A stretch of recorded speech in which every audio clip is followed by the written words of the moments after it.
Thank you. So we're going to be talking about establishing research priorities for teenage and young adult cancer. And when we're talking about teenage and young adult cancer, we're talking about cancer between the ages of 13 and 24. So in this talk, we're going to give you an overview of our project, the Teenage and Young Adult Cancer Priority Setting Partnership, which is a James Lind Alliance project, and talk about how we arrived at the top 10 research questions. Go through those questions with you and also some of the other questions that were prioritised highly, and then just to finish, some things to consider when carrying out a project like this. So why did we do this project? Well, usually in research, topics for research and research questions are often decided by researchers, by academics and by the pharmaceutical companies. And what we wanted to find out was what research questions are important to young people who've had cancer, their families, friends, carers, partners and professionals who work with this group. And we wanted to look at research priorities that are shared between all these different groups. What's important to these three groups. We wanted to raise awareness of the research needs and gaps within this field and inform funders of what really should research in the future be focusing on. So we had three charities come together to fund this project: Teenage Cancer Trust, Click Sargent and Children with Cancer UK. And the first stage in our project was to set up a steering group. And now the important thing is that we had young people sit on this steering group, and we had 5 young people who sat on the steering group who'd experienced cancer between the ages of 13 and 24. And then we sought to recruit professionals working in different roles in the field of young people's cancer. We weren't able to recruit professionals from all the roles that we wanted to. For example, we had a GP join the group at the start who then retired, and we just weren't able to find another GP. So there were a few gaps. We did have a social worker who joined us when we were looking at the questions. Although she didn't sit on the steering group, she did help us think about the questions that had been submitted. And we had representatives from our funders, from Teenage Cancer Trust and Click Sargent also sit on the steering group. And this steering group was chaired by a representative from the James Lind Alliance, Sheila.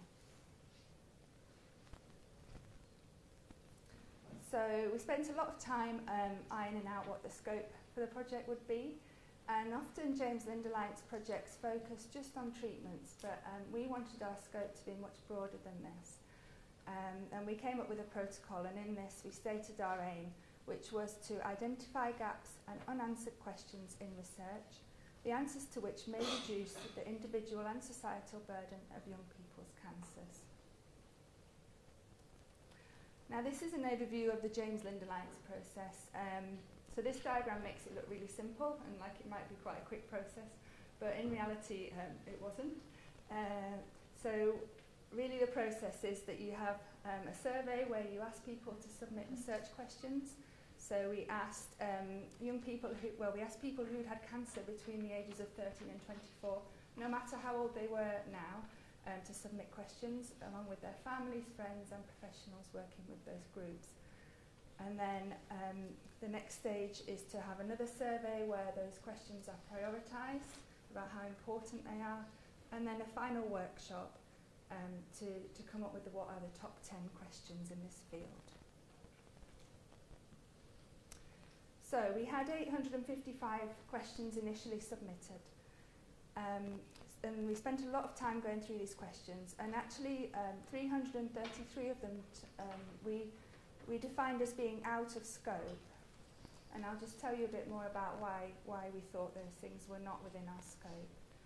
So some questions just didn't fit our scope of reducing the individual and societal burden, or we felt they couldn't actually be answered by research. So things like, can a cancer sufferer become an organ donor? Some people had submitted statements that weren't a question. So can the late effects doctors stop telling us how bad outcomes are and focus on some of the positives? Some things were ambiguous, like someone just said supportive care, so we didn't really know what they wanted research in supportive care to focus on. We had some questions that were about research methods rather than a research topic, like how should we collect information about the late onset side effects of cancer treatment in teenagers and young adults.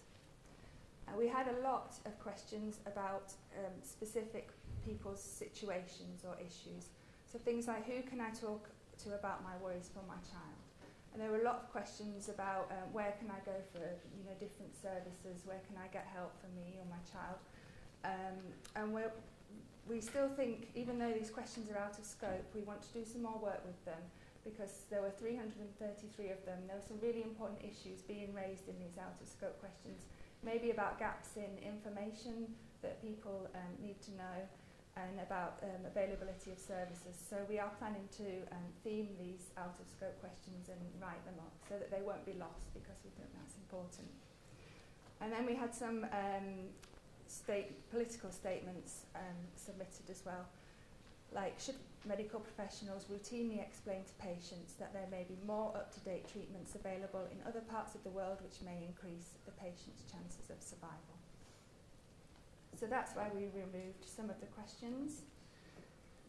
We then worked with the questions that were left. Some were duplicates, so some people asked the same thing. We put those together. Sometimes there were two questions within a question. So it took us a long time to kind of reword the questions into researchable questions. We then had the task of checking the evidence to see whether the question had already been answered. And we were searching there for reviews, so systematic reviews, other types of reviews, qualitative research reviews, to see whether there'd already been an answer to that question, or whether there was a study currently happening that was looking at that question. And we only found that actually 7 out of the questions that we were left with had already been answered, and there were 16 ongoing studies.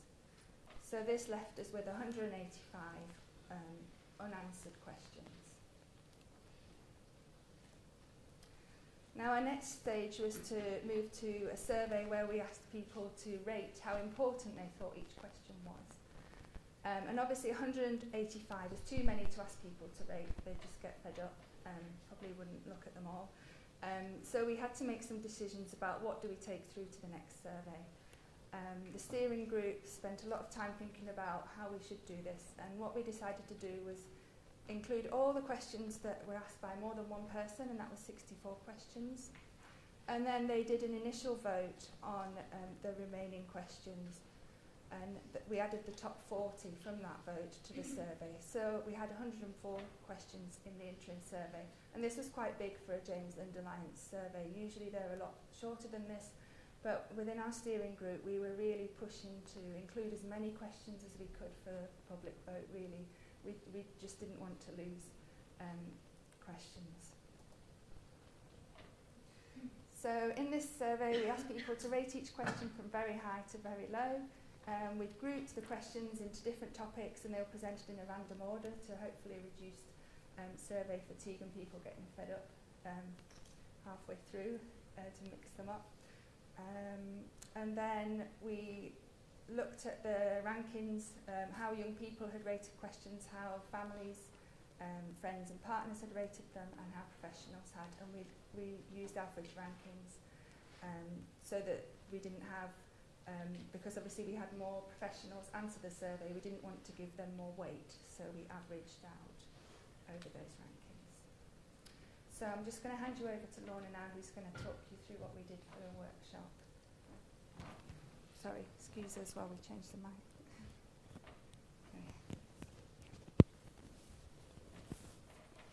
Okay, so I'm Lorna, and I worked on the coordinating team along with Susie and Faith Gibson and Bob Phillips, and this was a long task, and I'm not sure any of us knew how we were going to get from the top 30 down to the top 10.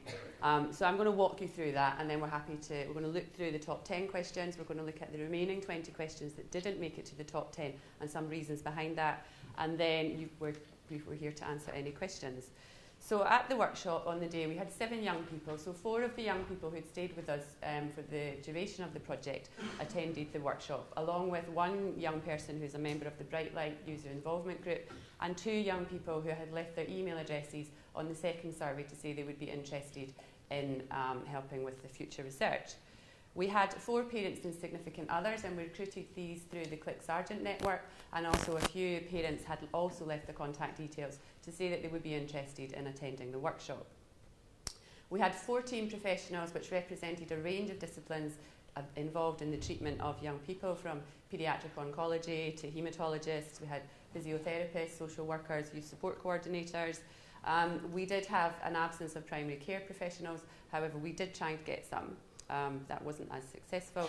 We had 3 JLA advisors who really came into their own that day and really showed real skill and expertise in allowing everybody's voice to be heard.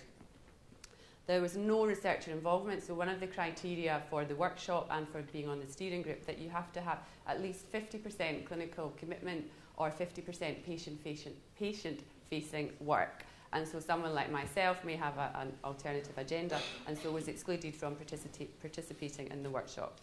So there were 6 silent observers, so myself, Susie and Faith attended, but we weren't allowed to contribute. We had a representative from NIHR, and we had 2 members of the steering group. So before the participants came to the day, they were sent the 30 final questions which had made it to the top 30.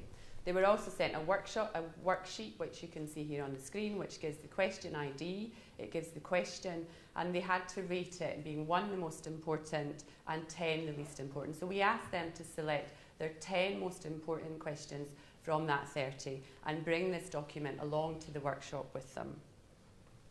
So on the day of the workshop, the format was a brief introduction from our GLA advisor and also from our clinical TYA PSP chair, which was Bob Phillips. The group was then split into 3 groups, and they had 1 GLA advisor each, 2 silent observers, and they worked in group, discussing their own opinions. So we went round the table and they discussed their top 3, and then we went round the table and discussed their bottom 3, and they gave reasons for each of those decisions. We then, the GLA advisors, we braked for lunch. The GLA advisors grouped, and surprisingly for a GLA, which we were told doesn't happen very often, after the first workshop there was agreement of the top 3 questions. They weren't in the same order between the 3 groups, but the 3 groups had identified the top 3 most important research questions for young people with cancer. So in workshop 2, we took the emerging top 10, and they were asked to discuss whether they agreed of the top 3 and the bottom 3. And that bit was quite heated. There was a lot of debate. You could say it was an argument. As a silent observer, it's a bit like watching someone else fill out your exam paper when you know the answers. So it was a really, really tense moment. After workshop 2, we brought all 3 groups together, and the GLA advisors and the young people and the parents and the healthcare professionals worked together to identify the top 10. So what were some of the decisions around that top 10? Because you might look at it and think, okay, so how did you get from those 30 questions to those 10?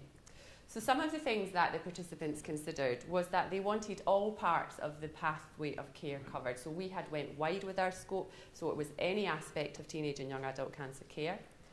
They wanted to make that the themes within questions were represented, so whether it was about families or siblings or young people themselves or support networks.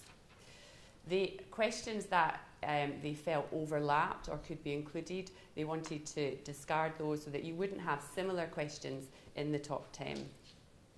They wanted to make sure that questions have a wide impact, and I'll give an example later of a question which made it to the top 20, which a young person had put as her top 10, and she very elegantly said, it's important to me, but I know it's not important to everybody else. They wanted to include a question that was focused on support for families, recognising that young people come along with more than just themselves. And they wanted to adamantly opt for questions that were about intervention and not just describing. And they wanted to exclude questions considered to be too subjective to be answered by research, and you can see some of them in the top 20, which we'll go through in a minute. So the top 10 questions, so we just had a presentation from Guy. So at number 10, which got in there by the skin of its teeth, was what targeted treatments are effective and have fewer short and long-term side effects. So that dropped in and out of number 11 and 10 a few times during the day. At number 9 what is the best method of follow-up and timing which causes the least psychological harm while ensuring that relapse and complications are detected early. And some young people said, you know, that not having a scan was as anxiety inducing as having a scan. At number 8, how can parents, carers, siblings, partners be best supported following the death of a young person with cancer? At number 7, what interventions are most effective in supporting young people when returning to education or work? At number 6, what are the most effective strategies to ensure that young people who are treated outside of a young person's principal treatment centre receive appropriate practical and emotional support? Now, there was a lot of debate about the terminology of this question because it had originally said specialist care, and young people and professionals felt that actually you could still receive specialist care outside of a principal treatment centre, and the question was about the principal treatment centre. Question number 5 were, what are the best ways of supporting a young person who has incurable cancer? At number 4, what GP and young person strategies such as awareness campaigns, education, can improve early diagnosis for young people with suspected cancer? And this question caused a huge spark between professionals and young people, and we'll show you the alternative question which almost made it in there but was taken out. So number 3, what are the best strategies to improve access to clinical trials? And number 2, what interventions, including self-care, can reduce or reverse adverse short or long-term effects of cancer treatment? And again, this was a question which the young people asked for the terminology to be changed, because we had just interventions and they felt that interventions didn't include self-care, and they asked for that to be included into the question. And at number 1, reflecting what we've heard earlier about mental health in young people, what psychological support package improves psychological well-being, social functioning and mental health during and after treatment? So that was our top 10, which we've tweeted about, and we've had a few press releases. But what about the remaining top 20 questions? What happens to them? So we've committed that these questions are not lost. In fact, that none of the 104 questions that made it to the interim survey will be lost. And so what we've done is we don't want to number them 11 to 20 because there's not a bottom 30, 11 to 30. There's not a bottom 30. So what we've done is we've grouped them according to pathway. So diagnosis, we have what factors affect the time to diagnosis and what outcomes are affected. So that was the conflicting question between professionals and young people. So professionals felt that this was a better question and encompassed everything around primary care and GPs, and young people were adamant that the word GP had to be in the top 10 when they were talking about diagnosis.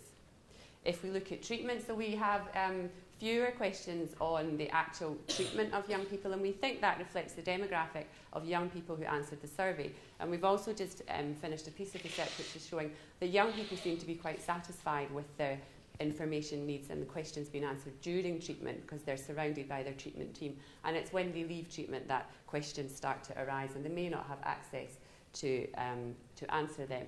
So what key factors determine whether a treatment plan for children or adults will give better outcomes, and what is the best treatment for brain cancers to increase survival and decrease toxicity? So this was the only tumour-specific question that made it to the top 30, and was the question that the young person said, that is important to me, but I know it isn't important to everyone. And so she very elegantly took it out of her top 10, and through discussion it remained in the top 20, but not in the top 10.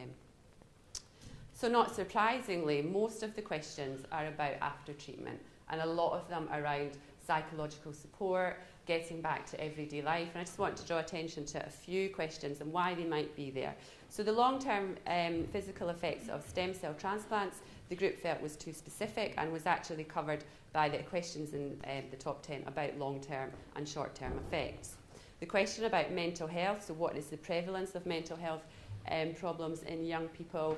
One of the young people said, well, do you know, that's not the question. The question is, how do you treat it? And so we put that into the top 20, and they felt that that number 1 question would answer that, because the first part of that is obviously looking at prevalence and what are the mental health problems of young people after treatment. And also just to draw your attention to the one which says, what are the best ways to support young people getting back to everyday life after treatment? And the young people were completely triggered by that because we had in their normal life and they wanted that changed. And so through a process of reflection, we've got our top 10, our remaining 20, and we offer some modification to the terminology so that it's more understandable to young people. Interestingly, I didn't know that was coming up next. So we have one question about relapse. What is the most effective way of supporting young people with relapsed cancer? And if you remember, in the top 10, there is also a question about screening for relapse and new primary cancers. So the remaining questions are about end of life, and I think this is quite interesting. So these questions sparked a lot of debate. So the first question, what are the factors that should determine stopping treatment when the young person cannot be cured? And the young people and the healthcare professional felt you cannot have a checklist to say these are the factors and so you should stop treatment. And they felt that you couldn't actually answer that by a research question because it was so subjective and each person is so different. And so in terms of the questions around communication and dying and death, the group felt that this was more of a humanistic problem and actually how we deal with death and how we talk about death and how we are sometimes unable to do that. And sometimes you cannot teach those communication skills. So these questions remained in the top 20 but didn't make it into the top 10. But there are, however, 2 end-of-life questions in that top 10. So this is a quote from Amy, who stayed with us for the duration of the project. She had a melanoma. She had a late diagnosis, and she's highlighted 3 important things which really resonate as a treatment team, as a research team, in that the psychological support is really important, is as important as the cancer treatment for young people, particularly when treatment finishes. And that also having patients involved in a research study and giving their perspective really does actually bring it to life and makes it a bit more 3-dimensional. And she was absolutely delighted that there was a question about GPs in the top 10. And I think that's a really nice statement which covers a few of our things that we think about involving young people in this study. So this was a teenage and young adult PSP. The NCRI Living With and Beyond Cancer PSP has just completed, and that included anyone who'd been diagnosed with a cancer age 16 and upwards. So there is a little bit of a gap for or an opportunity if you were to consider doing a TYA in a PSP in a childhood population. So these are some things that we would like to share with you. Okay, this is resource intensive. Okay, we thought originally that the JLA would do all of the project and that actually we would be more of an observer, but actually that wasn't the case. So myself and Faith and Susie and Bob have worked extensively on this over the past few years, and you have to consider things like who's going to book the travel, particularly for the young people, who's going to be reimbursing expenses, and who's going to take care of your social media and publicising the survey. So the coordinator stroke research role is essential, and I'd like to thank again Susie for her role in, she joined us in I think it was 2016, and that's when the project really grew legs, and her role has been essential. She did the bulk of the literature review looking for unanswered questions. The steering group, so this is the only project that I've been involved in where the steering group has had to do data analysis and sorting, and I wished I'd taken some pictures of people's faces as they left the rooms. There was one day we spent 6 hours going through the 800 questions. So just be mindful of who you invite onto your steering group, how much time they have and how much commitment is, because it is labour intensive when you're doing data sorting and also when you're doing the literature searching for the evidence base. Patient representatives, our patient representatives have been great. 4 of them, 3 of them remained with us 4 remained with us for the whole project, and we had 2 that joined us later on. But they do need support, and you have to maintain engagement over a few years or they will drift off. And I think the more you support them, the more they will give to you. But it's really important to identify somebody or 2 people who can take on that role in the beginning. And think about the scope. If you were to do it, are you going to focus on treatment? So the NCRI adult one has focused on after treatment, but you can also look at prevention, diagnosis, treatment, survivorship. What ages would you look at? And the time required to complete our project. So we did take longer than the NCRI project and the recent brain cancer project, but we didn't have the infrastructure to support it as they did. But I think we did quite well when Susie came on board. So what happens next? So we're here today to start with our dissemination. We've written up a report which is with the steering group at the moment for the funders. It will contain all of the unanswered questions. We will publish it in our peer-reviewed publications.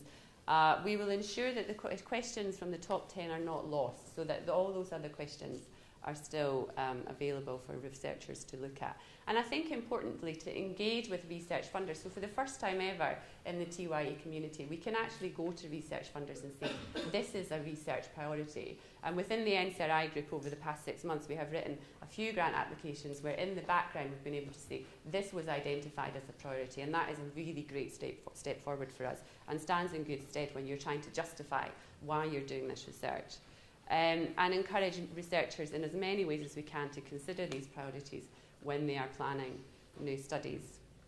So I'd just like finally to thank any of you in the room who filled out the survey or helped in the distribution of it, and we're absolutely happy to take any questions, and thank you for listening.